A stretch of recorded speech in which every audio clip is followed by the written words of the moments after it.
नमस्कार, खमागणी और राम राम सा सब हमारे राजस्थान वाला भाइया ने। आज मैं आदित्य सिंह आप सबरो वेलकम करूं। और आज जो दिन बड़ो खास है क्योंकि आज की तारीख जो है वह 30 है। आज मतलब महीना रो लास्ट दिन है। और अगर आप यूं देखना चाहो तो आज जो माना कवि है जो आज सब उभरता सितारा मैं कह सकूं जनारो अगर न्यूमरोलॉजी में इंट्रोडक्शन दूं तो आप 20 सितंबर 2000 री तो बर्थ है। और अगर आप 2000 और 2020 में जोड़ो तो आप दो ही 2020 रो अगर आप मिला पा रहे हो। तो मैं ज्यादा कोई समय नहीं लूंगा। यूं तो आप ये सब जाना है कि जहां न पहुंचे रवि वहां पहुंचे कवि। पर जिसका मैं आपको वेलकम करना चाहूंगा वो है स्वरूप जी जैन। वो इतने रूप कवि और इतने आपके शब्दों से जिस हिसाब से कविता लिखते हैं उसका रूप के हम मतलब इतने यंग होने के बावजूद हम सबको बहुत मंत्रमुग्ध कर देते हैं। मैं आप सबको वेलकम करना चाहूँ कि प्लीज स्वरूप जैन साहब। सबसे पहला तो आप लोग साहब बहुत बहुत धन्यवाद ज्ञापित करूँ कि आपने अपने शब्दों में बहुत बड़ी बात कह दी हमारे वास्ते। गोपाल दास नीरज की पंक्तियां हैं कि शब्द सौंदर्य री काव्य शक्ति रो भाव रूप है काव्य, मनुष्य होना भाग्य और कवि होना सौभाग्य। तो कवि होना तो साहब बहुत बड़ी बात है। मैं तो माँ हिंदी और राजस्थानी का एक पुत्र हूँ जो अपने शब्दों के माध्यम से आप सभी का मार्गदर्शन और आप सभी का मनोरंजन करने का प्रयास करता हूँ। और माँ हिंदी और आप सभी का आशीर्वाद मेरे ऊपर है जिसके बदौलत मैं आपको ये सब सुना पा रहा हूँ। तो जैसे सबसे पहले इंट्रोडक्शन तो अगर आज मैं आपको मैं स्वरूप जी का मैं इंट्रोडक्शन दूं तो आपका गांव है माणकी जो कि धोरीमन्ना हमारे राजस्थान जो बॉर्डर क्षेत्र से आता है। तो वैसे तो कहा जाता है कि वहां पे हर चीज की बड़ी किल्लत होती है। पर आपकी कविता की अगर आप सुनेंगे तो आपको कहीं किल्लत नहीं लगेगी। जो हमारे मेरे को पता है कि हमारे यहाँ पे भंडारे लगने वाले हैं आज। इतनी वीर रस के आप सुनाएंगे और देशभक्ति से जुड़ी भी कविता सुनाएंगे। तो मैं अब ज्यादा समय आपका नहीं लूंगा और प्लीज अब आप चालू कराएं साहब। जरूर सर, मेरा सौभाग्य मानूंगा। और सबसे पहले तो मैं राजस्थान एसोसिएशन यूके का बहुत बहुत धन्यवाद ज्ञापित करता हूं जिन्होंने इस लॉकडाउन के अवसर पर लोगों के मनोरंजन का एक साधन उत्पन्न किया है। और सारा भारतीय नहीं अपितु विश्व स्तर पर जो एक राजस्थानी की मिसाल कायम की है अपने आप में गर्व का पल है। आपने सही कहा, जिस स्थान पर पानी खत्म हो जाता है वहां से प्रतिभाएं जन्म लेती है। और ये सभी का आशीर्वाद है कि इस आपके माध्यम से मैं पूरे अंतर्राष्ट्रीय स्तर पर आज राजस्थानी की पहचान कायम करने के लिए खड़ा हुआ हूं। और विशेष रूप से मैं आभार प्रकट करता हूं आदरणीय दिलीप जी का, जो इसी गांव में जन्म लेकर आज अंतर्राष्ट्रीय स्तर पर राजस्थान को जो ख्याति दे रहे हैं वास्तव में काबिल तारीफ है। और इस मंच के माध्यम से ही मैं आप सभी के साथ जुड़ पाया हूं। एक बार पुनः आप सभी का बहुत बहुत स्वागत और कोटि कोटि अभिनंदन। दिलीप सर और यूं वैसे तो आप दोनों का एक ही गांव है तो धोरीमन्ना से दिलीप साहब की भी हमारी पहचान है। हालांकि हम उन्हें जोधपुर वाले के नाम से ज्यादा जाने जाते हैं। बिल्कुल सर। दिलीप साहब ने हमारा एक कहावत भी है कि धोरीमन्ना दरदापी और धरती आदो आज स्वरूप सा पूरी कर आपके ज्ञान को आप सुना दो। बिल्कुल साहब, धुरीमनो दरदापी और धरती आदो आज यदि माना जाता है कि पूरी सृष्टि का मापन किया जाए तो धुरीमना है वो सबसे मध्य स्थिति में। और हमारा और दिलीप जी का तो विशेष रूप से सौभाग्य रहा है कि इस भूमि पर जन्म लेने का अवसर मिला है। और इससे भी सौभाग्य की बात है कि साहब लंदन में बैठे और मैं धुरीमना में, और फिर भी हम दोनों एक साथ जुड़कर राजस्थानी को ये दिशा दे पा रहे हैं। मैं स्वयं को आज बहुत ज्यादा गौरवान्वित महसूस कर रहा हूँ। हिंदी का पुत्र हूँ और राजस्थानी भी हिंदी का एक भाषा के रूप में हिस्सा भी रही है साहब। तो बहुत खुश हूँ कि दिलीप जी के माध्यम से आज पूरे भारत से नहीं है तो विश्व से जुड़ने का सौभाग्य मिल रहा है। तो मैं भी अब जो रिश्तेदारी चाल ही रही तो मैं खुद भी मारी बता दूं एक और हमको कि मेरा खुद का ननियाल जो मेरा मामाड़ है वो जसौली है। तो वो भी कोई सिर्फ पास में बाड़मेर डिस्ट्रिक्ट में आता है। और एक और चीज मैं आपको ये कहना चाहता था कि जिस हिसाब से स्वरूप जैन साहब का मैं इंट्रोडक्शन क्या दूं कि आपको जुगनू के नाम से भी आपकी एक उपलब्धि इनके आपके नाम के साथ में रहती है कि स्वरूप जी जुगनू। और हाल ही में इसी साल इन्हें उम्मीद रत्न और वीर सैनिक 2020 इसी साल में आपको मिला है। तो जैसा मैं आपको कह रहा था कि स्वरूप जी का ये लकी ईयर है तो मैं आपको जो पहली कविता आप कराएंगे वो हम सभी माँ सरस्वती को याद करते हैं, पर आपकी इच्छा है कि वो गौ माता से, जो कि हम राजस्थान वालों के लिए, हमारे लिए सबसे पहले माता वही है, क्योंकि अगर हमें दूध मिलता है तो वो गौ माता से आता है। तो गौ माता के बारे में स्वरूप जी बताएंगे। बिल्कुल सर, मेरे जीवन का जो सबसे महत्वपूर्ण हिस्सा रहा है कि मुझे जुगनू नामक उपाधि से नवाजा गया है, और जुगनू होना मेरे लिए बड़े सौभाग्य की बात है।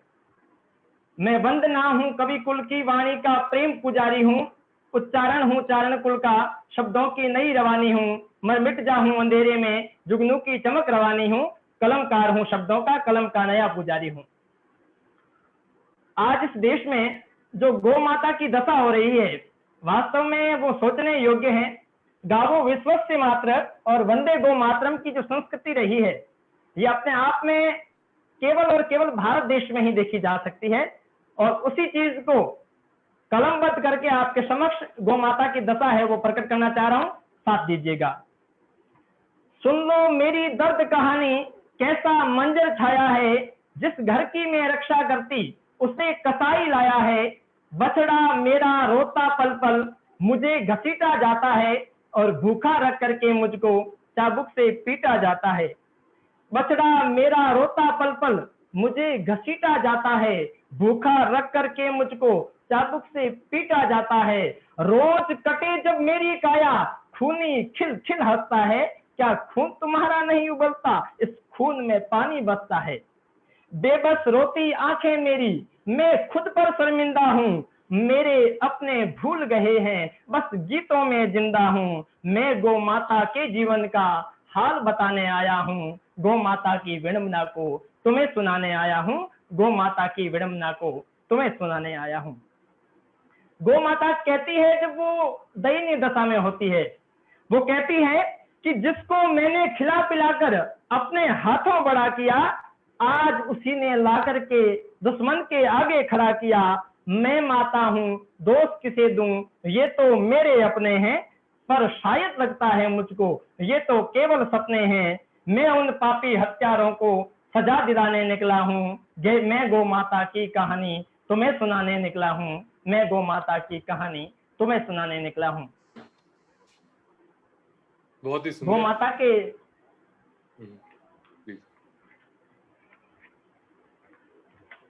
बहुत ही गौ सुंदर। माता के संदर्भ में ये कविता लिखी गई थी, और इस कविता में ये कहा कि समझो जिस घर कृष्ण पधारे, उसी घर में गाय पधारे। साक्षात 36 करोड़ देवी देवताओं की, 36 कोटि देवी देवताओं की यदि पूजा करनी है तो गाय की पूजा कर ली जाए। यही भारतीय संस्कृति, यही राजस्थान की परंपरा रही है साहब। बिल्कुल साहब, जैसा हम कहते हैं कि सिर्फ सरस्वती माता को हर कवि, हर स्टूडेंट उसको पहले ही बार नमन करता है, कभी भी मंच में जाने से पहले। पर आज आपने जो कहते हैं ना कि हम राजस्थानियों के साथ है कि हम पानी को तरसते हैं, हम खाने हरियाली को तरसते हैं, पर आपने जिस हिसाब से गौ माता को वंदना करके पहली कविता के अंदर जिस हिसाब से आपने बताया, तो उससे मतलब हम काफी गदगद हो गया हूं मैं। और जैसा अपन बात कर ही रहे थे कि हर चीज में स्ट्रगल बड़ा देखने को मिलता है, जो भी बॉर्डर पे रहते हैं, जहाँ पे हर चीज की, अन्न की कमी हो, पानी की कमी हो, और ऐसे। और मुझे ध्यान है कि जसौल और वहां पे तो खारा पानी ही मिलता है, मीठा पानी या बिल्कुल फीका सर, होता है, वो भी हमारे लिए मीठा पानी होता है। तो बिल्कुल सर। उस इन सभी से चीजों से जो आदमी जुझारू होता है, उस वो है हमारा किसान। तो किसान के बारे में भी आपके पास कुछ कविताएं हैं, उसके ऊपर आप रोशनी डालेंगे। जरूर सर। इस देश का ही नहीं अपितु विश्व स्तर पर देखा जाए तो किसान है वो इस देश की महत्वपूर्ण आवश्यकता है। किसी महान पुरुष ने लिखा है कि यदि किसी देश को विकसित करना है तो उसकी कृषि व्यवस्था को विकसित करना अति महत्वपूर्ण हो जाता है। आवश्यकता होती है अन्न की, और अन्नदाता के माध्यम से ही जीवन यापन करना संभव हो पाता है। लेकिन जिस प्रकार से आज भारत की स्थिति हो रही है कि किसानों के आंखें हैं वो झुरझुर डूब रही है, और राजस्थान क्षेत्र की बात करें हैं, होस्ट साहब आदित्य जी ने बताया कि जसोल की धरती, बिल्कुल वहां पर बारिश की जो बूंद बूंद के लिए इंसान तरसता है। और उसी बात को पुखराज जी मनोज साहब ने अपनी कविता के माध्यम से किस प्रकार किसान कहता है, बारिश को आगमन के लिए निमंत्रण देता है, उसी चीज का जिक्र इस कविता के माध्यम से करता हूं कि खेतारी माटी रो कण कण थासू करे पुकार, और बरस बादली महाने कर दे माटी सू रत्नार। खेतारी माटीरो कणकण ठासों करे पुकार, बरस बादली महाने कर दे माटी सू रत्नार। सोनारो संसार बनाथू आज हुलसती जा, बादली आज बरसती जा, बादली आज बरसती जा। गरज गरज ने अरे बावली क्यों छाती ने फाड़े, गरजे वानी तरसे इनरो उभो करसो ताजे। गरज करज ने अरे बादली आज हुलसती जा, बादली आज बरसती जा, बादली आज बरसती जा। सूख्या सरवर रूख जानवर भूखा तरसा पड़िया, लू लपटानी झपट में फिरता टाबरिया है गुड़िया। जीवन रीतू जोत जला रे आज हुलसती जा, बादली आज बरसती जा, बादली आज बरसती जा। खेतारी माटीरो कणकण ठासू करे पुकार, बरस बादली महाने कर दे माटी सू रत्नार। सोनारो संसार बना रे आज हुलसती जा, बादली आज बरसती जा, बादली आज बरसती जा। बहुत बहुत धन्यवाद। मुझे लगा कि लगान मूवी आज नहीं, आपने कहीं आशुतोष गोवित्रेकर को तो नहीं दे दी आपने स्टोरी। बिल्कुल सर, ये तो आप सभी का आशीर्वाद है और माँ सरस्वती की कृपा ही है जिसके माध्यम से मैं कुछ सुना पाता हूँ और लोग सुन पाते हैं। दो शब्द मैं आपके बारे में कहना चाहूंगा कि जिससे आपसे पहले आपका फोटो आया मेरे पास और आपके बारे में इंट्रोडक्शन दिया गया कि स्वरूप जी है और काफी युवा हैं और कवि और हिंदी कवि और प्लस मारवाड़ी के अंदर भी आप कविता करवाते हैं।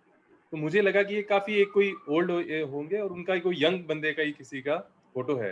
पर जब मैं आपसे सामने रूबरू हो रहा हूँ तो मुझे खुद को लग रहा है कि नहीं, अब जो युवा पीढ़ी, जो मोदी जी कहते हैं कि वो हमारे हिंदुस्तान की एक जो अगली जो जनरेशन है, उसको मैं देखता हूँ कि 2000 के बाद के जो भी बॉर्न है और वो जो ऊर्जा जो आपके अंदर दिख रही है उसका मैं नहीं, आई एम श्योर हमारे सभी राजस्थान एसोसिएशन यूके और प्लस जो भी यूट्यूब पे हमारे सभी फॉलोअर्स हैं उन्हें देख रहे हैं, वो एक सीख ले रहे होंगे कि हर चीज में हमें जहां भी स्ट्रगल होता है, वो आपने जो सही कहा वो ही खरा उभरता है। और हमारे यहाँ सोना नहीं पर पचपदरा जैसी धरती में जहाँ पे खारा पानी नहीं, वहां पे पेट्रोल निकलेगा। तो इससे अच्छी और क्या बात होगी कि जितना घिसाई होती है उतना ही चमकता है आदमी। तो इसी बारे में आपके लिए मैं बताऊंगा कि गीता की अब जब हमने गाय माता की बात कर ली तो आपका खुद का जो एक कहते हैं कि प्रसिद्धि जो है स्वरूप जैन साहब की जो मिली है वो है गीता के बारे में आपकी एक बहुत ही अच्छी वाली कविता है। तो मैं अब इसके बारे में और ज्यादा नहीं बोलूंगा, मैं जस्ट आप ही की तरफ वापस कहूंगा कि आप उसके ऊपर दृष्टि डालें। जी सर, बिल्कुल सही बात कही आपने कि हम जिस धरती पर रहते हैं, राजस्थान का जहाँ जिक्र होता है, बहुत ही संकटकालीन परिस्थितियों में हमें खड़ा होना पड़ता है। और किसी कवि की पंक्तियां हैं कि जो बीच भंवर पैदा होते, जो तूफानों में पलते हैं और धरती की किस्मत का नक्शा ऐसे ही लोग बदलते हैं। और मैंने ये सदैव ठान रखा है कि कदम कदम बढ़ाए जा, खुशी के गीत गाए जा, ये जिंदगी है राजस्थान की और राजस्थान पे लुटाए जा। मेरा जीवन माँ हिंदी को समर्पित है और मेरा तन है वो इस राजस्थान को समर्पित है। जब जब मुझे इसकी आवश्यकता पड़ेगी तो मेरा तन मन धन यौवन सब कुछ इसको लुटाने के लिए तैयार रहूंगा।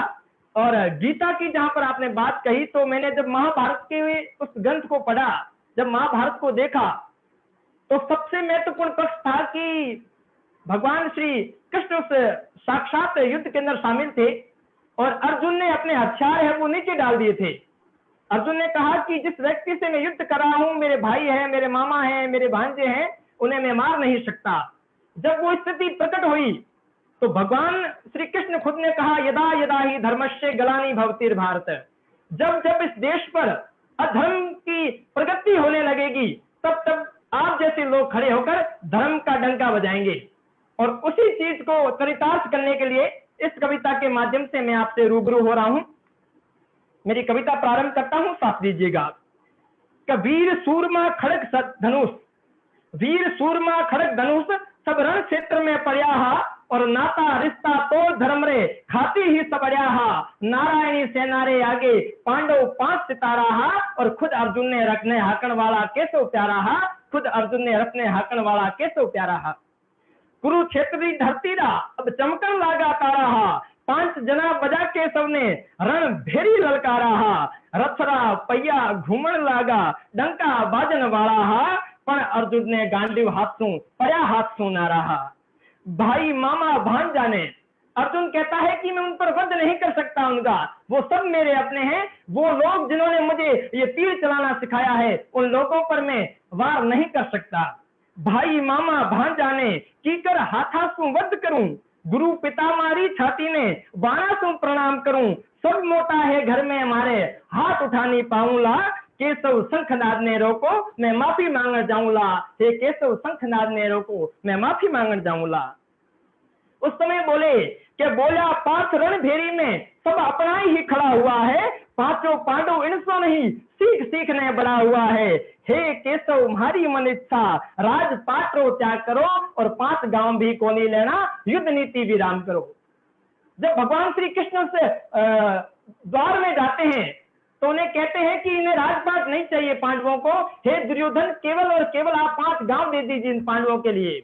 लेकिन दुर्योधन कहता है मैं 5 पांडवों को एक सुई की नोक भी नहीं दूंगा। तब ये दशा होती है और भगवान श्री कृष्ण अपना विराट रूप प्रकट करते हैं और महाभारत का सृजन होता है।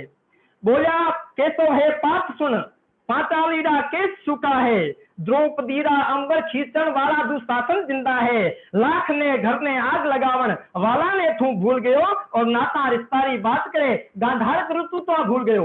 उस गांधार की करतूता को भूल गए, मतलब मामा शकुनी को भूल गए, जिन्होंने तुम्हें लाख के घर के अंदर जलाने का प्रयास किया। उन्हें जगाने का प्रयास किया जा रहा है कि भीमसेन की कटु प्रतिज्ञा रो कोई मान नहीं राखे, और धर्म धादरी धर्म धदारो एक अभिमान सदा बाजे।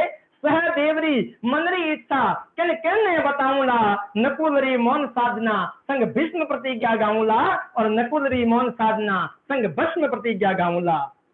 उस समय अर्जुन को कहते हैं कि हे अर्जुन उठ, अर्जुन तू याद कर युद्ध धर्मरी भाषा ने, उठा गांडी उटंकार कर रणभेरी ज्वाला में। अस्त्र ठोकना ठीक नहीं है, शस्त्र नौकना घातक है, और महान धनुधारी अर्जुन अब युद्ध करने की बारी है। समय आ गया है, तुम अपने सारे रिश्तों को भूल जाओ। केवल तुम्हारा कर्तव्य है कि धर्म की रक्षा करनी है। धर्मो रक्षति रक्षित, धर्म की रक्षा के माध्यम से ही तुम्हारी रक्षा करना संभव हो पाएगा। उस समय लिखते हैं कि पार्थ कर्म भूल सभी ने, रास्ता रिश्ता छोड़ दे। कुरुक्षेत्र धरती ने तू बाया सो गूथ ले, उठा धनुष खींच डोरी ने, गुरु द्रोण रो सम्मान कर। पिता मारी भीष्म प्रतिज्ञा रो दंडवत प्रणाम कर, भीष्म प्रतिज्ञा रो दंडवत प्रणाम कर।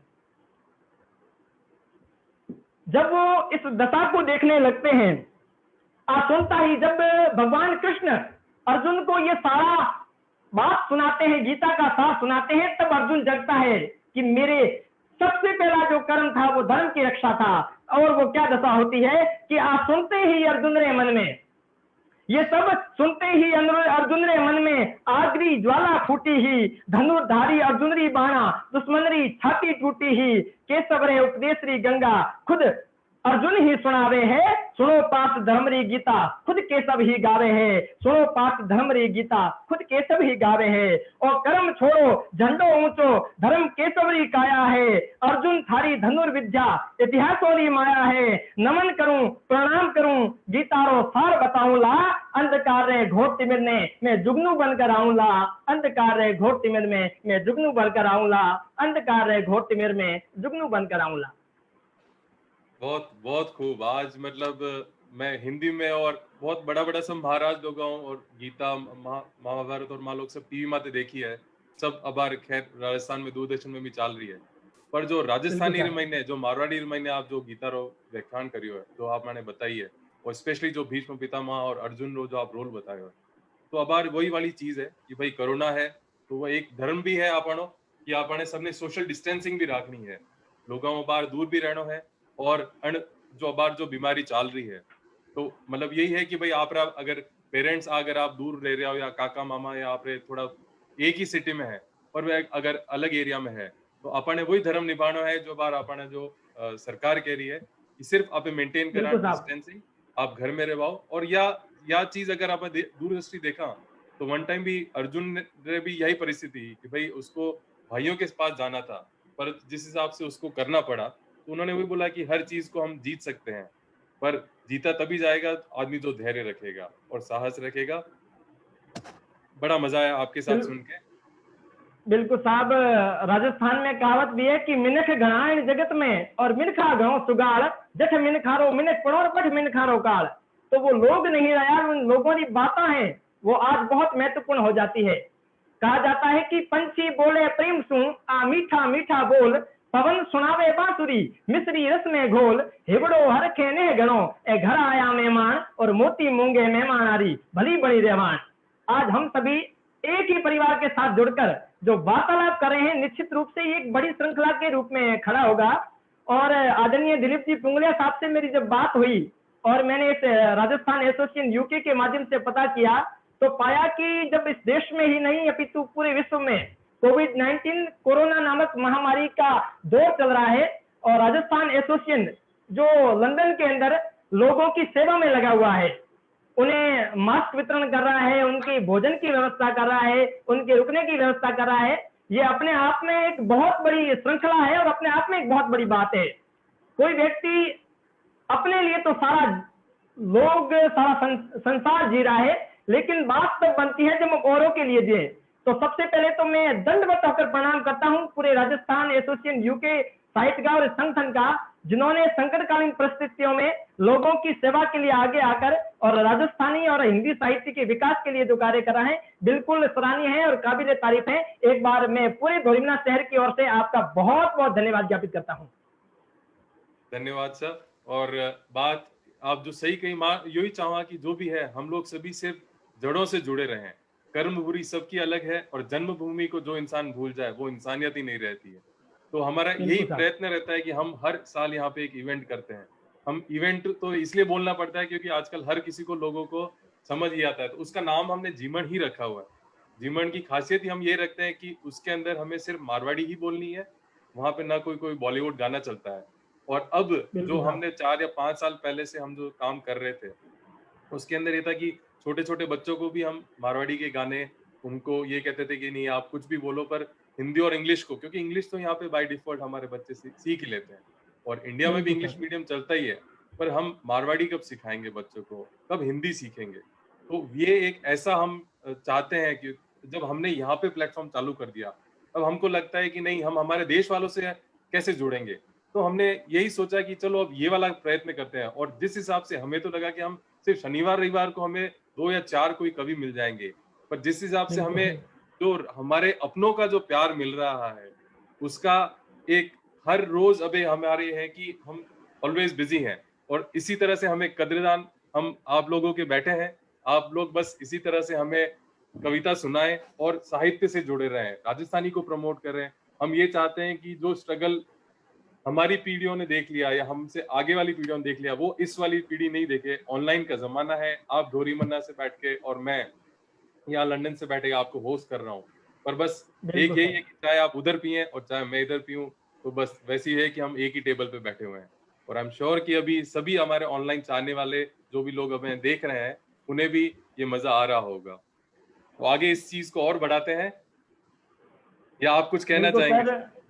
बिल्कुल सर, जो दर्शक हमारे साथ जुड़े हुए हैं, सबसे पहले तो मैं उनका बहुत बहुत स्वागत और अभिनंदन करता हूं।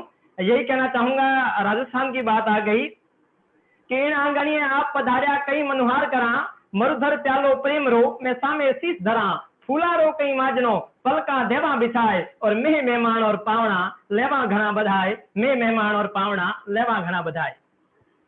बिल्कुल सही, बहुत मजा आएगा। और आगे और बढ़ावा तो अबे जो है वो एक बहुत ही जो ठेठ मारवाड़ी जो वाली जो कविता हमारे ख्याल में अबे आवाली है, बिल्कुल साहब। थोड़ा सो अन जो बार जो टाइम है पॉजिटिविटी, मतलब वो जाए कि आप कोई भी चीज को आप अगर आप पॉजिटिव वे में लेंगे तो हर चीज अच्छी लगे। तो वनडे मैंने अगर आप व्यंग बनाए, आपकी कविता का नाम है ठोट रियो ठाकरियो। तो कविता ने मैं बहुत तहे दिलों सुनना चाहूं कि भाई कई टापिर आप व्यंग सुनाना चाहो तरुण जी। बिल्कुल साहब, राजस्थान के जो लोग हैं वो अपने आप में एक मीठी बात कहने वाले लोग हैं और उनकी रहन सहन, उनकी कला, उनकी संस्कृति, उनकी कार्यशैली वो अपने आप में अद्भुत है। एक बड़े कवि की बात है कि यूनान, मिस्र और रोमा ये मिट गए जहां से, अभी भी बाकी एक निशा हमारी, कुछ तो बात है इस सरजमी में कि मिटती नहीं हस्ती हमारी। आज इतनी सारी घटनाएं होने के बावजूद भी राजस्थान अपनी जगह पर स्थित है और भारत अपनी पहचान आज भी बनाए हुए कायम है। और सबसे महत्वपूर्ण मैं पक्ष मानता हूं भाषा को, और उसी राजस्थानी भाषा की मिठास इस कविता के अंदर कवि ने पिरोने का पूरा प्रयास किया है और मैं आपके बीच रखता हूं। स्वागत करिए और मेरा साथ दीजिएगा। हूँ और हे मोहर जी भाती भेड़ो बन तो भाखरियो, सगड़ा रे साथी भणिया रे अरर ठोठ रयो हूँ ठाकरियो, सगड़ा रे साथी भणिया रे अरर ठोठ रयो हूँ ठाकरियो। माय बाप तो मने मेलता बाटी घाले टीपण में, पाठशाला में जाई जे बेटा आखर लाई जे सीखण ने, पोथी खोल तो नहीं बोल तो अध्यापक सू आखरियो, सगड़ा रे साथी भणिया रे अरर ठोठ रयो हूँ ठाकरियो, सगड़ा रे साथी भणिया रे अरर ठोठ रयो हूँ ठाकरियो। अगला अंतरा है कि 5 साल हूँ पहली पढ़ियो, 6 साल आयु दूजी में, 5 साल हूँ पहली पढ़ियो, 6 साल आयु दूजी में, हूँ होशियार हतो घणो जन तेरे साल रयो तीजी में, अध्यापक तो उल्टा पलटा, अध्यापक तो उल्टा पुल्टा, हूँ नहीं पलटो ठाकरियो, सगड़ा रे साथी भणिया रे अरर ठोठ रयो हूँ ठाकरियो, सगड़ा रे साथी भणिया रे अरर ठोठ रयो हूँ ठाकरियो। ईंधन यारा भारा बेचा पड़ी पिछली धोरा में, ईंधन यारा भारा बेचा पड़ा पिछली धोरा में, मान खिए रो लियो जमारो उमर गमाई धोरा में, फाटी धोती साफो फाटो घरवाली रो घाघरियो, सगड़ा रे साथी भणिया रे अरर ठोठ रयो हूँ ठाकरियो, सगड़ा रे साथी भणिया रे अरर ठोठ रयो हूँ ठाकरियो। अगला अंतरा है कि घर धनियाणी राब रांधने खाली मिर्चा बाटे है, 4 देगड़ा पी गया बेटा खाली ठीकर चाटे है, इन्हीं फौजरे खातिर हूँ तो, इन्हीं फौजरे खातिर हूँ तो रयो सिठारो चाकरियो, सगड़ा रे साथी भणिया रे अरर ठोठ रयो हूँ ठाकरियो, सगड़ा रे साथी भणिया अरर ठोठ रयो हूँ ठाकरियो। अंतिम मंत्रा, जब एक व्यक्ति का धर्म होता है कि माँ बाप का निधन होने के बाद उन्हें गंगा जी में भेजना जरूरी हो जाता है, उस बात का जिक्र है कि माय बाप गंगा जी भैया नाथ टुकड़ा कर दीना, सेठा रेखा तेरा पैसा 2 गुना 4 गुना भर दीना, रेगिस्तानी कयो मान ले, रेगिस्तानी कयो मान ले, छोड़ न्यात और टाकड़िया, सगड़ा रे साथी भणिया रे अरर ठोठ रया है ठाकरिया, सगड़ा रे साथी भणिया अरर ठोठ रया है ठाकरिया। बहुत बहुत धन्यवाद। धन्यवाद स्वरूप जी। शायद यही व्यंग मेरे को नहीं सुनने थे, इसलिए मैंने थोड़ी ज्यादा पढ़ाई कर ली और मैं बाहर आ गया। बिल्कुल साहब, तो मेरे जैसे ठाकर भी हाँ वही रहते।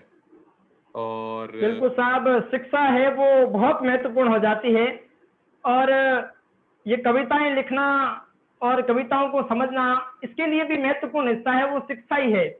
शिक्षा एक उन्माद है जिसे पैदा कर, और शिक्षा एक हिस्सा है जिसे तैयार कर। शिक्षा के अभाव में न तो व्यक्ति परिपूर्ण हो पाता है और न ही अधूरा रह पाता है और मध्य स्थिति में अटक जाता है। इससे बहुत ज्यादा महत्वपूर्ण होता है कि शिक्षा को प्राप्त करके शिक्षा के माध्यम से नई जागरूकता लाने का प्रयत्न किया जाए।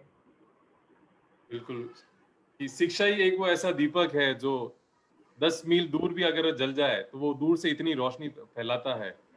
तो यही आप जो कह रहे हैं, तो सही माध्यम ये है कि पहले के जमाने में जो लोग गांव में ही रहते थे, पर अब जो लोग कह रहे हैं कि नहीं, और जो जो मारवाड़ी का जो कैलकुलेशन हुआ करता था कि पहले सिर्फ सेठ लोग ही बाहर जाते थे, पर अब जो जिस हिसाब से राजस्थानी बाहर जा रहे हैं, मेरा खुद का भी ये एक पर्सनल था कि मैं चेन्नई में ही रहा हूँ, तो वहां पे एक एरिया कहलाता है साहूकारपेट, तो मैं उसका वहां पे उन्होंने एक एरिया उनको कह दिया था कि भाई यहाँ पे सिर्फ मारवाड़ी लोगों को ही है, बाकी आपको सिर्फ तमिल बोलनी पड़ती थी। पर जब साहूकारपेट में आप जा रहे हैं तो वहां पे आपके हिंदी क्या मारवाड़ी भी चल जाती थी। तो ये क्या है कि बात है। हमारी एक पहचान यही है थी, जहां भी हम गए हैं, हम राजस्थानियों ने एक अपना एक प्लेटफॉर्म बनाया और वहां पे हमने एक सभी जगह पे इंप्रेशन दिया है कि नहीं, हम जहाँ पे हम उस जमीन से आए जहाँ पे हमने स्ट्रगल जरूर किया है, पर आप हमें अगर आप हमें वेलकम करोगे तो हम आपको तहे दिल से आपको स्वीकार करेंगे और हम आपके साथ में ही रम जाएंगे।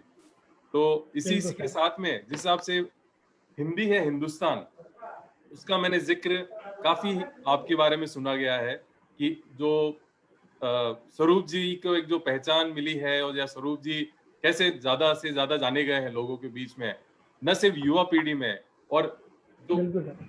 वैसे भी हम राजस्थान के अंदर इतने कवि थोड़े कम ही हैं, पर जिस हिसाब से आपने आपके आपने ये समा बांधा है, और मैं अब यही चाहूंगा कि आप हिंदी से हिंदुस्तान का बारे में भी बताएं प्लीज। बिल्कुल, एक बहुत बड़े कवि की पंक्तियों से शुरुआत करना चाहूंगा। कल आपके लगभग 2 या 3 दिन पहले हमारे साथ जुड़े हुए थे आदरणीय विनीत चौहान साहब, जिनकी कविता थी कि बेसहारा हवाओं का रुख मोड़ देंगे हम, खुद को वाणी पुत्र कहना छोड़ देंगे हम, और जिस दिन हिचकिचाएंगे सच को सच लिखना, उस दिन कागज फाड़ कलम तोड़ देंगे हम। मेरा जीवन जब प्रारंभ हुआ तो बहुत महत्वपूर्ण हो गया था कि मुझे शिक्षा के अंदर क्या प्राप्त करना है। कक्षा 10 को जब प्राप्त किया अच्छे अंकों से, तो मैंने ये तय कर लिया था कि मैं हिंदी को हथियार बनाकर गाऊंगा, और बचपन से ही मेरी हिंदी में प्रबल रुचि रही थी। हिंदी को मैं केवल एक भाषा नहीं मानता, केवल एक बोली नहीं मानता, मैं हिंदी का बेटा हूं और हिंदी मेरी माँ है। और राजस्थानी की बात करें तो ढोला मारूरा दोहा, बहुत सारी ऐसे काव्य है जो उपभाषा के रूप में हिंदी के साथ जुड़े हुए हैं। किसी व्यक्ति ने कहा है कि आप हिंदी से हिंदुस्तान बनाने की बात क्यों करते हो, तो मैंने कहा कि हिंदी मेरी माँ है और मेरी जिम्मेदारी है कि मैं हिंदी के साथ रहकर हिंदी को अपना जीवन समर्पित करूं।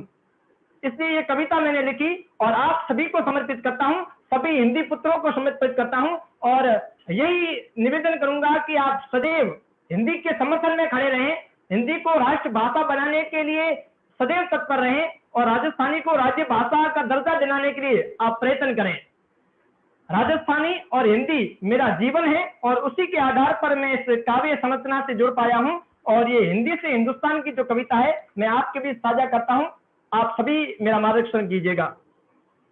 ओ हिंदी को सुनने वालों, ओ हिंदी को सुनने वालों, इतना कर्ज चुका देना, टूटी बिखरी हिंदी से तुम हिंदुस्तान बना देना, टूटी बिखरी हिंदी से तुम हिंदुस्तान बना देना। ये पंक्तियां और ये कविता जिसने मेरी जिंदगी को बदल दिया, इसलिए एक बार पुनः मैं हिंदी को दंडवत प्रणाम करता हूं, मां हिंदी के चरणों में अपना जीवन समर्पित करता हूं। ओ हिंदी को सुनने वालों, इतना कर्ज चुका देना, टूटी बिखरी हिंदी से तुम हिंदुस्तान बना देना। सदियों से हिंदी हमारी स्वर साधना रही होगी, और जन्म देती औरत की कोख से माँ शब्द गुंजी होगी। मातृभाषा का श्रेष्ठ दर्जा अब की बार दिला देना, अरे टूटी बिखरी हिंदी से तुम हिंदुस्तान बना देना, टूटी बिखरी हिंदी से तुम हिंदुस्तान बना देना। अलंकार छंद और दोहे कवियों ने फरमाए हैं, प्रेमचंद रैदास कबीर तो घर घर में गुंजाए हैं। विभिन्न विधाएं विभिन्न शैलियां सबको साथ मिला देना, टूटी बिखरी हिंदी से तुम हिंदुस्तान बना देना, टूटी बिखरी हिंदी से तुम हिंदुस्तान बना देना। आदरणीय कुमार विश्वास साहब की पंक्तियां थी, उसी तर्ज पर मैंने ये पंक्तियां लिखी है कि कोई बोली समझता है, कोई भाषा समझता है, मगर हिंदी धरातल को एक विद्वान समझता है। हिंदी श्रेष्ठ कितनी है, इसमें ज्ञान कितना है, ये मेरा दिल समझता है या हिंदी दिल समझता है, ये मेरा दिल समझता है या हिंदी दिल समझता है। साहित्य से व्याकरण तक वैज्ञानिक प्रकार यहाँ, विज्ञान जो प्रकृति के क्रमबद्ध अध्ययन से प्राप्त सुव्यवस्थित ज्ञान को विज्ञान कहते हैं, और हिंदी ने उसी बात को चरितार्थ किया है कि अ प्लस अ धन अ बराबर आ ही होगा। यही जो शैली है जो हिंदी के व्याकरण में है और किसी भाषा के अंदर नहीं। इस कारण लिखता हूं कि साहित्य से व्याकरण तक वैज्ञानिक प्रकार यहाँ, सूरदास रैदास कबीर का भक्ति में है ज्ञान यहाँ, हर दिल को भा जाती है। हिंदी हमारी माता है, इसीलिए विश्व के शिखर पर आज भी जाना जाता है, इसीलिए जगत में भारत आज भी जाना जाता है। प्रेमचंद की सृष्ट कहानी गीता का है सार यहाँ, अष्ट छाप के कवियों का सुंदरतम इतिहास यहाँ, हर सीने में हिंदी डोले हर शिक्षक की शान है, इसीलिए दुनिया के शिखर पर मेरी हिंदी महान है, इसीलिए दुनिया के शिखर पर मेरी हिंदी महान है। हिंदी जीवन जीने की निराली प्यारी भाषा है, हिंदी हर दिल की है शान, हिंदी भारत माता है।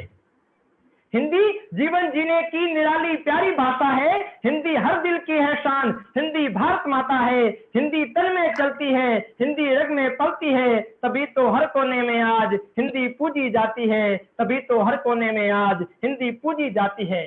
सुभद्रा की देशभक्ति और मीरा की भक्ति बोले, बिहारी श्रृंगार चले भूषण का औज डोले, भारत की पावन धरती पर माँ हिंदी का मंडोले, जय हिंदी जय हिंदुस्तानी हर हिंदुस्तानी तन बोले, जय हिंदी जय हिंदुस्तान हर हिंदुस्तानी तन बोले, जय हिंदी जय हिंदुस्तान हर हिंदुस्तानी मन बोले। मुझे तो लग रहा है कि मेरे पास शब्द नहीं मिल रहे हैं हिंदी के, मैं अब और आपसे क्या बात करूं। और ऐसे मैं चाहूंगा कि आप भी कुछ और भी आपकी तरफ से जो भी आपने और भी कविताएं हैं अगर आप सुनाना चाहें, क्योंकि मेरे पास पता है कि अंतिम जो है वो आप मुझे मेरे गांव की तरफ ले जाएंगे, पर अभी तक मैं अपने ननियाल में ही था। तो इसके अलावा भी जैसे अगर आप आपके बारे में कुछ बताना चाहें, जैसे आपने बताया कि आपका जन्म दोरीमन्ना में हुआ और कुछ स्ट्रगल अगर आपने अभी तक किया है, हालांकि उम्र इतनी नहीं है, पर इंसान जो कहते हैं कि जब निखार उसी से आता है जब थोड़ा बहुत स्ट्रगल करता है। तो आई एम श्योर कि आपके पास भी ऐसा कुछ होगा कि जो आप हमें कुछ भी आप साथ शेयर करना चाहें, या अपने राजस्थानी भाइयों के लिए कुछ कहना चाहें कि या आपका क्या विजन है राजस्थानी के लिए या हिंदी भाषा के लिए या हिंदी साहित्य राजस्थान के लिए। बिल्कुल सर, एक बहुत महत्वपूर्ण बात रही है मेरे जीवन की कि मैं प्रारंभ में मानकी नामक एक क्षेत्र में मेरा जन्म हुआ, जो यहाँ से दोरीमन्ना से लगभग 25 किलोमीटर दूरी पर स्थित है। वहीं से मैंने प्रारंभिक शिक्षा प्राप्त की और मैं बचपन से ही बहुत शरारती रहा था। मेरे जीवन की एक बहुत बड़ी भूल हो गई, मैंने अपने शिक्षक को पत्थर मार दिया और उस दिन से मेरे जीवन में बहुत बड़ा बदलाव आ गया। शिक्षक उस स्कूल को छोड़कर मुझे वहां से भागना पड़ा और दोरीमन्ना आकर रहने लगा। उसके बाद मुझे आदर्श विद्या मंदिर विद्या भारती अखिल भारतीय शिक्षण संस्थान द्वारा संचालित स्कूल के अंदर शिक्षा अर्जित करने का सौभाग्य मिला, और मेरा सबसे बड़ा सौभाग्य है कि उसी स्कूल के अंदर प्रिंसिपल के रूप में मेरे बड़े भाई रानूलाल जैन रहे, और मेरे बड़े भाई राहुल और कपिल उसी स्कूल में पढ़ रहे थे, और मेरा दाखिला भी उसी स्कूल के अंदर करवा दिया गया। वो स्कूल कला, संस्कृति और साहित्य को सबसे महत्वपूर्ण मानता है और उसके बढ़ावे के लिए बहुत महत्वपूर्ण कार्य करता है। मेरी रुचि उसी समय साहित्य में जागृत हो चुकी थी, और कक्षा 10वीं प्रथम श्रेणी से उत्तीर्ण करने के बाद मैंने सरकारी विद्यालय में दाखिला लिया। वहां पर बहुत अच्छे से शिक्षक मिले, विद्याराम जी ढाका साहब, हनुमान जी बिश्नोई, बांकीदास जी जैन, ऐसे बहुत सारे शिक्षक थे जिन्होंने मुझे हिंदी साहित्य के लिए सदैव प्रेरित किया। और उसके बाद मैंने तय कर लिया कि हिंदी को हथियार बनाकर गाऊंगा। तो मैंने दाखिला लिया राजस्थान विश्वविद्यालय के अंदर, और राजस्थान विश्वविद्यालय के अंदर प्रथम वर्ष हिंदी साहित्य ऑनर्स में क्लास के अंदर मैंने टॉप भी किया, और ऐसे बहुत सारे गुरु मिले जिन्होंने मेरे जीवन को एक नया रुख प्रदान कर दिया। और इस 2020 के अंदर वीर सैनिक और हिंदी साहित्य अकादमी विस्तार हेतु मुझे उम्मीद रत्न 2020 से भी नवाजा गया, और जुगनू नामक उपाधि भी मुझे प्राप्त हुई। मेरे जीवन की सबसे महत्वपूर्ण कड़ी रही है शिक्षा। तो राजस्थानी भाइयों और भारतवासियों से मेरा एक ही निवेदन है कि आप अपने बच्चों को अधिक से अधिक शिक्षा दिलाएं। केवल एक शिक्षा ही वो जरिया है जो आपके जीवन में एक नया बदलाव ला सकता है। पानी और पसीने में बड़ा अंतर होता है, हीरो और नगीनों में बड़ा अंतर होता है। वो मुर्दा घड़ियालों की तरह श्वास लेने वालों, श्वास लेने में और जीवन जीने में बड़ा अंतर होता है। तो ये बहुत महत्वपूर्ण हो जाता है कि आप संकटकालीन परिस्थितियां हैं फिर भी आप कुछ कर सकते हो। डॉक्टर जितेंद्र जी सोनी की एक पंक्तियां थी, और मेरे साथ ऐसा ही हुआ कि जब बचपन के अंदर मेरे साथ बहुत संकटकालीन परिस्थितियां रही, क्योंकि जब मैं समझने लगा था कि मेरा जीवन प्रारंभ हुआ है, उसी समय भगवान ने मेरे पिताजी को यहाँ से उठा लिया और पिताजी की मैं छाया के अंदर मुझे खेलने का सौभाग्य नहीं मिला। मेरा पूरा बचपन है वो दुखों में व्यतीत हुआ, लेकिन मैंने ठान लिया था कि जो बीज भंवर पैदा होते जो तूफानों में फलते हैं और धरती की किस्मत का नक्शा ऐसे ही लोग बदलते हैं। उसी चीज को चरितार्थ करने के लिए मैंने हिंदी साहित्य ऑनर्स में स्नातक किया और ठान लिया कि हिंदी को हथियार बनाकर गाऊंगा। दोस्तों, आपसे मेरा एक ही निवेदन है कि लोगों की नहीं सुने, आप अपने पर विश्वास रखें, अपने पर भरोसा रखें। डॉक्टर जितेंद्र जी सोनी कहते हैं कि गाड़ी जा रही थी, एक व्यक्ति की उस दुर्घटना में मृत्यु हो जाती है गाड़ी के अंदर, गाड़ी के नीचे आके, और वो व्यक्ति कहता है कि बेचारे की उम्र इतनी थी, और वही व्यक्ति बच जाता तो वही लोग कहते हैं जाको रखे साइया और मार सके ना कोई। तो बहुत महत्वपूर्ण हो जाता है कि आप लोगों पर विश्वास न करें, केवल अपने आप पर आत्मविश्वास रखें और ये तय करें कि जीवन के किसी भी मोड़ पर कैसी भी परिस्थिति क्यों ना आ जाए, आप सदैव आप जीवन के हिस्सा बनकर इस राष्ट्र, इस समाज और इस राजस्थान, इस भारत का नाम गौरवान्वित महसूस करेंगे। एक इस देश की सबसे बड़ी विडंबना रही है, जम्मू कश्मीर की बात करना चाहूंगा आप सभी से। इस देश के अंदर धारा 370 पहले लगी हुई थी, लेकिन वर्तमान में सरकारों के प्रयत्न के माध्यम से उसे हटाया गया और उसे भारत का एक अभिन्न अंग जो स्वतंत्र रूप से घोषित किया गया। बेहद खुश हूं, बहुत ज्यादा खुशी महसूस कर रहा हूं। उस पर एक कविता है, आपके बीच साझा करता हूं, उसके बाद राजस्थानी कविताओं का दौर चलता रहेगा। आदित्य जी हमारे साथ जुड़े रहते हैं। कि केसर की घाटी देख उठी खुद अपने ही अंगारों से, कश्मीर समूचा सुलग उठा मजहब के ठेकेदारों से, जो रिश्ता कब का तोड़ चुके इन घर के राग बिरागों से, हम आस लगाए बैठे हैं उन आस्तीन के नागों से। ये घाव आज के नहीं आजादी के साथ मिले, जिनसे दिल अब तक नहीं मिले उनसे फिर कैसे हाथ मिले। ये रोज कोशिश आतंक की केवल मतलबी सियासी है और मजहब की हुक्म नवाजी पर बस शब्दों की अयासी है। मत कहो पड़ोसी मुल्क से आतंक की आंधी बंद करो, तुम अपने मिमियाती स्वरों को शेरों की तरह बुलंद करो। ये कायरता के सुर छोड़ो, ये समाधान सब बंद करो, उन सभी दरिंदों के खातिर फांसी का शीघ्र प्रबंध करो, वरना क्या चंद सिर फिरे घाटी में आग लगा देंगे। भोले की पावन धरती पर फालों की सेठ सजा देंगे। हम मौन रहे, खामोश रहे, कांटों में पोत लगा बैठे और इस भाईचारे के भ्रम में आधा कश्मीर गंवा बैठे। इस भाईचारे के भ्रम में आधा कश्मीर गंवा बैठे। इस भाईचारे के भ्रम में आधा कश्मीर गंवा बैठे। बहुत बहुत धन्यवाद। स्वरूप जी, आपने ये जो बातें कही पहले हिंदी में और उसके बाद में जैसे कश्मीर से, मैं तो यही कहता हूँ कि कश्मीर से कन्याकुमारी में हमें भाषाएं तो हम कहते हैं कि सिर्फ 10 कोस दूर पे ही हमेशा अलग हो जाती हैं, पर हिंदू एक ऐसी भाषा है जिसने पूरे हिंदुस्तान को जोड़ा हुआ है। मैं खुद एक बार आपके साथ मैं शेयर करना चाहूंगा कि मैं एक बार लंदन में ट्रैवल कर रहा था और तो एक मेरे पास में ही पड़ोस में आके खड़ा हुआ ट्रेन में कि भाई आप कहाँ से हो? तो मैंने कहा कि मैं इंडिया से हूँ। तो बोले कि no no no, that is only Hindustan. वो इंसान जो था टर्की से था। उसने कहा कि नो, इट्स नॉट इंडिया। तो वो लोग बोलते हैं कि आज भी उनके दिमाग में वो वही जानते हैं कि हिंदुस्तान है।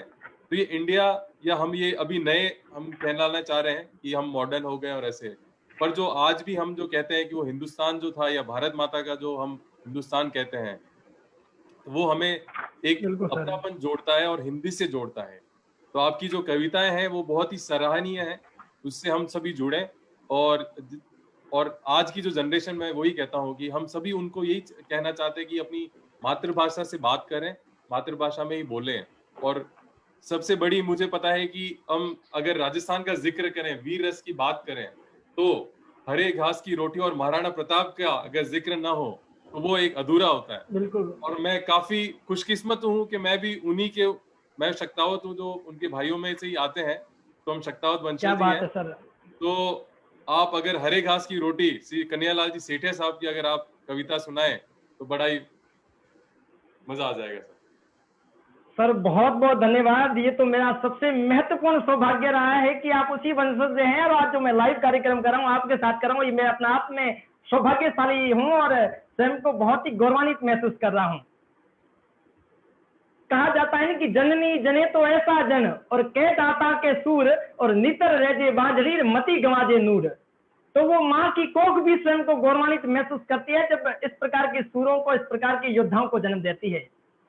जननी जने तो ऐसा जन के दाता के सूर और नितर रहे बांझड़ी पर मत गंवाजे नूर। मायर एड़ा पूत जन्या अर जेड़ा राणा प्रताप अकबर सूतो ओज के अर जान सिराणे साप अकबर सूतो ओज के अर जान सिराणे साप।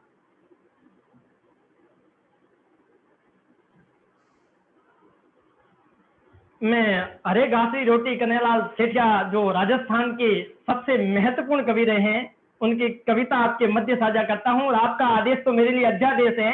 आपने आदेश कर लिया तो ये मेरे लिए बहुत महत्वपूर्ण हो जाता है कि मैं इस कविता को आपके बीच रखूं। प्लीज। हरे घास री रोटी ने जद बन बिलाड़ो ले भाग्यो नानो अमरो चीख पड़ो राणारो कोयो दुख जाग्यो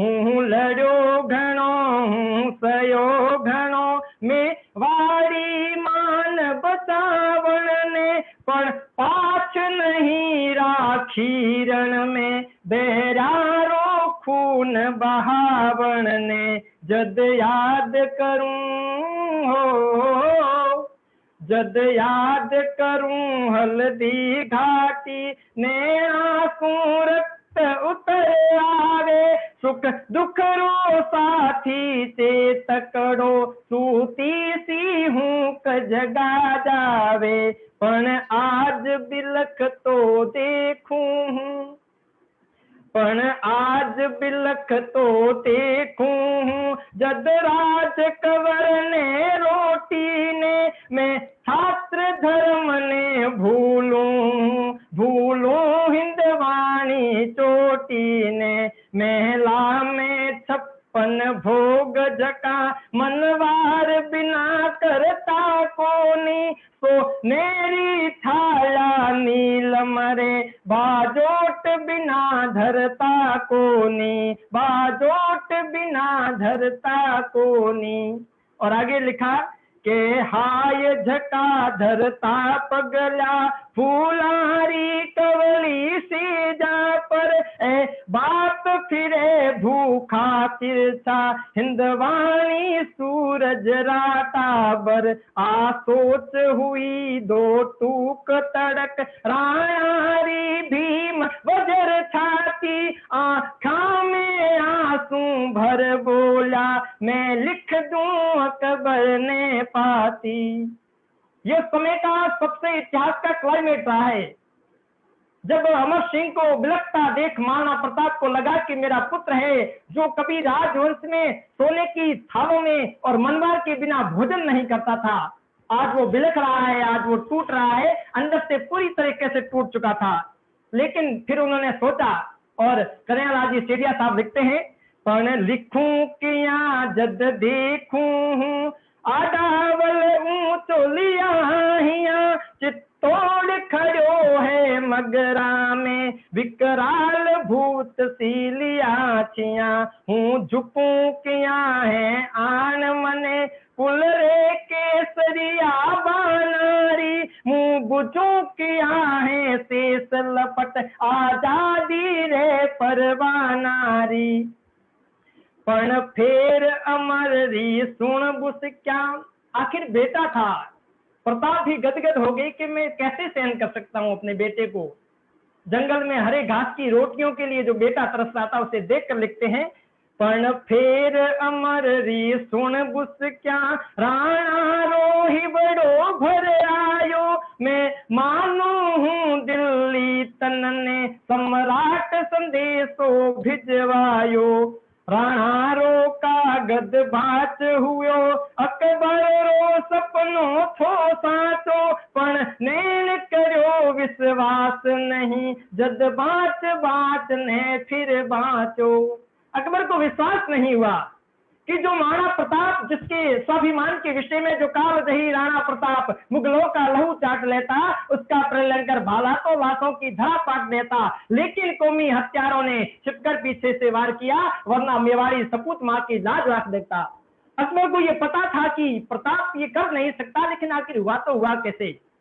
तब इस बात को सुनाने के लिए पीथल को आमंत्रित किया, जो सबसे महत्वपूर्ण व्यक्ति था, जो प्रताप के लिए स्वयं को गौरवान्वित महसूस करता था कि आज हिमालय पिघल गयो, के आज हुओ सूरज शीतल, के आज शेर रो सिर डोलियो, आशोस सम्राट हुओ है विकल, बस दूत इशारो जा भेजो, पीथल ने तुरंत बुलावन ने, किरणारो तीथल आ पहुंचो, है साचो भरम मिटावन ने। पृथ्वीराज को बुलाया गया अकबर के दरबार में कि जिसकी तू डींग हाँकता था कि प्रताप वो है, प्रताप वो है, आज उसने मेरे आगे घुटने टेक दिए हैं, आज मेवाड़ी पाग मेरी पगों के अंदर है। वीर बाकुटा पीथल ने, रजपूती गौरव भारी हो, वो छात्र धर्म रो रेमी हो, राणा रो प्रेम पुजारी हो, बेरारे मन रो काटो हो, बीकाणो पुत्र करारो हो, राठौड़ रणा में रेतो हो, बस सागी तेज दुधारो हो। प्रताप को हार को पढ़ाने के लिए उसको बुलाया गया, और आगे क्या बात होती है कि आ बात बादशाह जाने हो, घावा पर लूण लगावन ने, तीरथ ने तुरंत बुलायो हो, राणारी हार बचावन ने, मैं बांध लियो है पीथल सुन, पिंजरे में जंगली शेर पकड़, और देख हाथ रो कागज है, तू देखा फिर सीखियां कर। पीथल को कहा कि तू किस अकड़ की बात करता है, किस स्वाभिमान की बात करता है, जो प्रताप की जो डींगे हाँकता था, उसके नाम की मोहर सहित लगा हुआ पत्र आज मेरे सामने है, और तुझे बताने के लिए मैंने तुझे आमंत्रित किया है। ये सुनते ही पृथ्वीराज की आंखें गदगद हो गई। उसे लगा कि इतिहास में बहुत बड़ा ब्लंडर मिस्टेक होने वाला है, और यदि ये घटना हो गई तो इतिहास में मुझे भी कहीं न कहीं ठोसा जाएगा, कहीं न कहीं टीस पैदा हो जाएगी कि उन्होंने कुछ नहीं किया इस घटना को देखते हुए भी। तब बात लिखी जाती है, मर डूब चुलू भर पानी में, बस झूठा गाल बजावे हो, पण टूट गयो पीराणा रो, तू भाट बन्यो सब गावे हो, मैं आज बादशाह धरती रो, मेवाड़ी पाग पगा में है, अब बता मने किन रजवटरी, रजपूती खून रगा में है, अब आज बादशाह अकबरी। ये बात जब गूंजने लगी उसके कानों में, पीतल को ये लगा कि बहुत बड़ी ब्लंडर मिस्टेक होने वाली है। तब वो अपने पत्र में लिखता है और अकबर से एक अनुज्ञा करता है कि जद पीथल का गज ने देखो, राणारी सागी सेनानी, नीचे सू धरती घिसक गई, आँखा में भर आयो पानी, पण फेर कहीं तत्काल संभल, आ बात सफाही झूठी है, राणारी पाग सदा ऊंची, राणारी आन अटूटी है। जो कभी टूट नहीं सकता, ये तो केवल एक भूल हुई है, ना तो प्रताप कभी घुटने टेकेगा और न ही इसे टेकने की हम इजाजत देते हैं। हम जब तक जीवित हैं मेवाड़ के स्वाभिमान के लिए लड़ेंगे। उन्हें कहता है कि लो हुक्म हवे तो लिख पूछूं, राणा रे कागज रे खातिर, ले पूछ भलाई पीथल सू, आ बात सही बोलो अकबर, मैं आज सुनी है ना हरियो, शारे साथे सोवेलो, मैं आज सुनी है सूरजड़ो, बादल री ओठा खोवेलो, मैं आज सुनी है हाथीड़ो, कुकड़ी जूना जीवेलो, मैं आज सुनी है हाथीड़ो, कुकड़ी जूना जीवेलो। मैं आज सुनी है थारे थका अब राज हवेला रजपूती, मैं आज सुनी है म्याना में तलवार रवेला अब सूती, मैं मारो ही बड़ो कापे है मुछारी मोर मरोड़ गई, पीथल ने राणा लिख भेजो आबात कठा तक गिना सही। पीथल ने लिखा कि मैंने सुना है कि रजपूती विधवा हो जाएगी, मैंने सुना है कि रजपूती तलवार है वो मयान में विश्राम करेगी, मैंने सुना है कि जो चेतक की सोच कभी धरती का पानी पीने योग्य ही नहीं बनी वो आज धरती का पानी पिएगी, मैंने सुना है कि शेर है वो कुत्ते का जीवन व्यतीत करेगा, और मैंने सुना है कि हाथी है कुत्तों के साथ भोजन करेगा। ये बात कहां तक सही है प्रताप, मुझे जवाब दीजिए। ये सुनते ही एक उनका आग ज्वाला भड़कने लगी, उनके सीने में एक नया जोश आया और उन्होंने पुनः पत्र लिखा कि पीथल रा आखर पड़ता ही राणारी आख्या लाल हुई, धिक्कार मने हूँ कायर हूँ न हररी एक धक्का लूही, हूँ भूख मरूं चाहे प्यास मरूं मेवाड़ धरा आजाद रहे, हूँ भोर उजाला में भटकूं पर मन में मारी याद रहे, हूँ रजपूतन रोजायो हूँ रजपूती कर्ज चुकाऊंला, और शीश पड़े पग पान नहीं पीढ़ीरो मान बढ़ाऊंला, पीढ़ीरो मान बढ़ाऊंला। पीथल ने खिमता बादलरी जो रोके सूर्य उगाड़ी ने, सिहारी हालत से ले रे बाकूख मिली है शाला में, धरती रो पानी पीवे इसा सातकरी सोस बणी कोनी, कुकर री जूना जीवेला हाथीरी बात सुनी कोनी, आ हाथा में तलवार थका कुडराड करेला रजपूती, म्यानारे बादल री छाता रेवेला रजपूती, मेवाड़ धधक तो अंगारो आजो ही चम चम चमकेला, कड़क उठती ताना पर पग पग पर खांडो खड़केला, राखो थे मूछा ए थोड़ी। राजपूतों के लिए गौरव की बात, उन्हें कहा कि राखो थे मूछा ए थोड़ी, लोहिरी नदी बहा दूंला, अथक लड़ूंला अकबर सू उजड़ो मेवाड़ बसा दूंला, जद राणा रो संदेश गयो पीथलरी छाती दूनी, हिंदवाणी सूरज चमके हो अकबर जी दुनिया सुनी, हिंदवाणी सूरज चमके हो अकबर जी दुनिया सुनी।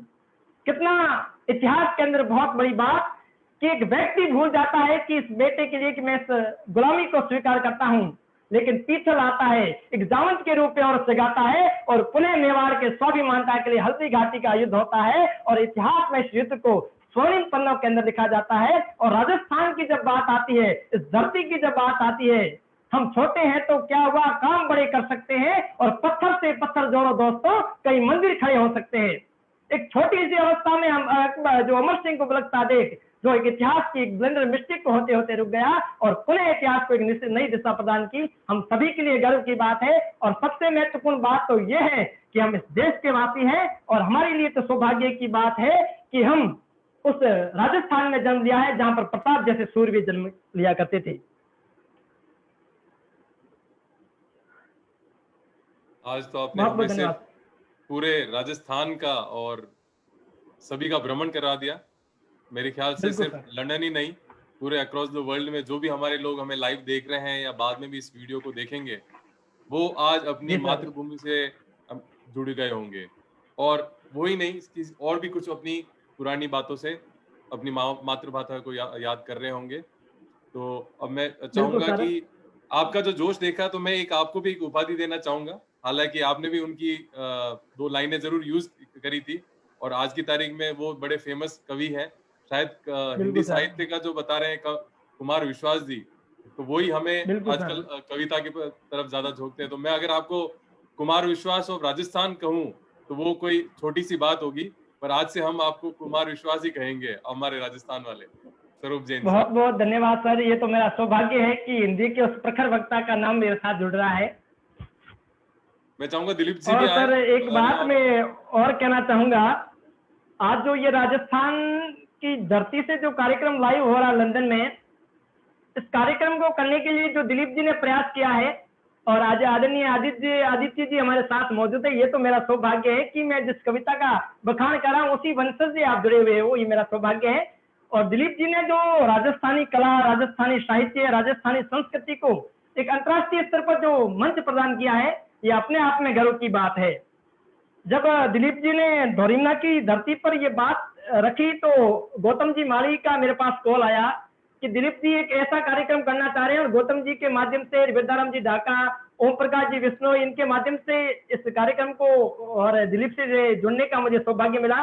तो इनका भी मैं बहुत बहुत धन्यवाद ज्ञापित करता हूं कि मुझे ये एहसास दिलाने का अवसर मिल गया कि मैं राजस्थानी हूँ और हिंदी का पुत्र हूँ।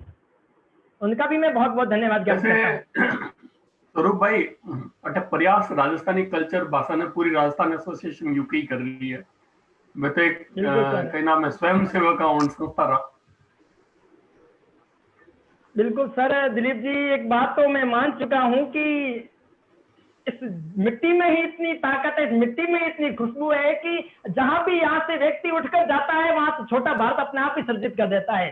तो आपने तो लंदन के अंदर एक छोटा सा भारत तैयार कर दिया है, ये अपने आप में गर्व की बात है। एक बार पुनः मैं दंडवत प्रणाम करता हूँ। पूरे धोरीमना शहर की ओर से आपका बहुत बहुत धन्यवाद और राजस्थान की ओर से कोटि कोटि प्रणाम करता हूँ कि विश्व स्तर पर जो आप राजस्थान को पहचान दे रहे हो, वास्तव में काबिले तारीफ है और हमारे लिए नहीं, राजस्थान के लिए नहीं, अपितु संपूर्ण भारत देश के लिए बहुत ही गर्व की बात है ये।